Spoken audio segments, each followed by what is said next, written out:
Bonjour, c'est Sébastien de Suzanne et Simone. Le sujet que j'évoque aujourd'hui, c'est la description factuelle. Quand je parle d'un sujet, c'est plutôt d'un outil qui permet de lutter contre la rumination mentale. En fait, il y a plein de choses qui nous arrivent au quotidien dans nos vies, des choses légères et des choses moins légères. Et en fait, on a quelque chose à l'intérieur de nous qui vit les choses et point, il ne se pose pas de questions, c'est comme ça en fait. Ça c'est un état, on va dire, naturel.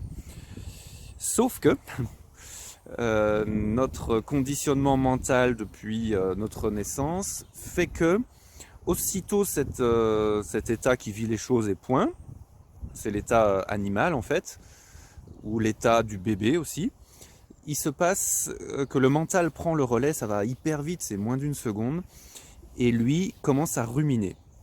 Donc par exemple, quand il s'est passé quelque chose dans le passé, la réunion de la matinée, ou quand vous commencez à imaginer des choses pour le futur, donc à angoisser, à vous inquiéter, ou quand vous vivez des situations où vous vous mettez à juger, à vous juger vous-même ou à juger l'autre.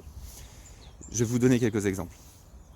La description factuelle permet de dire voilà ce qui s'est passé factuellement, donc quelque chose de vérifiable, la réalité, et de rajouter derrière un point ou un stop.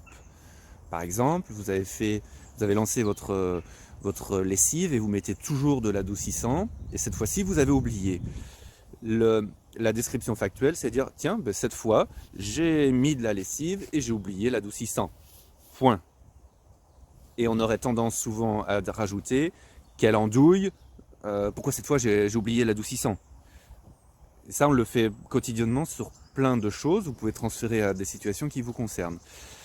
L'autre phénomène, c'est de se dire, un autre exemple, pardon, c'est de se dire, je lui ai envoyé un mail lundi à 15h27, et j'ai toujours pas reçu de réponse.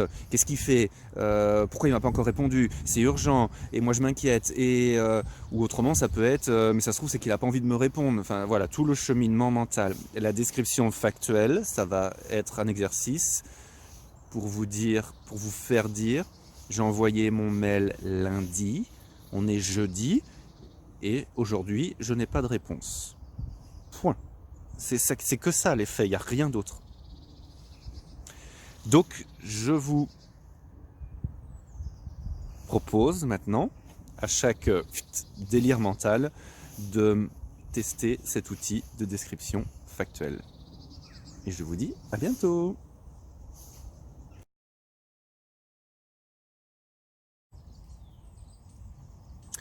Petit bonus, j'étais en train de marcher et de repenser à ce que je venais de filmer et je me disais que la description factuelle aussi, elle sert beaucoup quand vous jugez quelqu'un ou quelque chose en fait.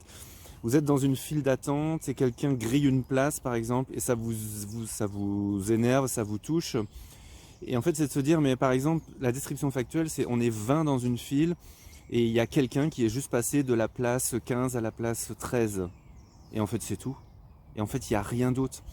Ou vous arrivez sur un rond-point et quelqu'un a oublié de mettre son clignotant et vous vous dites mais non mais là c'est juste quelqu'un qui arrive sur un rond-point et qui a pour cette fois oublié son clignotant.